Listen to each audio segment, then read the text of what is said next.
Good morning! Kape tayo mga lodi. Ayan yung ating kape at ito yung ating tinapay. Hopya. Kaya lang ang almusal ko ngayong umaga. Tingnan nyo naman guys, itong dalawang kuting na to. Diyan talaga sila sa halaman ko. Wala na. Deads na yung halaman ko. Sila na ang nandyan. Ang bait naman. Nagpapadede.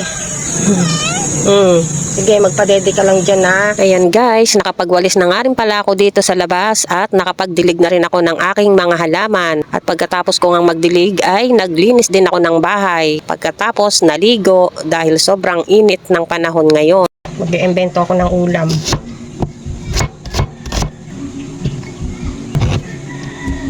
Ayan lang. Magigisa ako ng sardinas. Itong ulam ko ngayon tanghali. Tara, magluto tayo. Ayan, nakapagsaing na tayo. Magluluto ako ng ulam. Sardinas lang iluluto ko guys. Painitin ko lang yung ating kawali.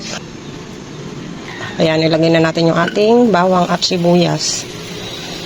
Nagsabay ko na. Ayan, okay na yan. Lagay na natin yung ating sardinas. Lagyan lang natin ng kunting sabaw. O diba, may ulam na tayo.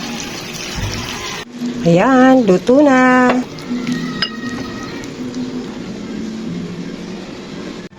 Ayan, ready na yung ating tanghalian.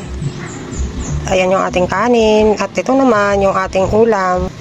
Kain tayo guys. Ayan kanin ko. Ito yung niluto nating sardinas. Ginisa ko lang sa bawang at sibuyas. Kumakain din ba kayo ng ganito? Ayan.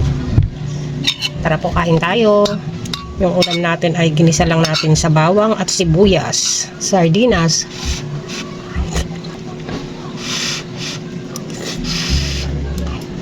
For watching.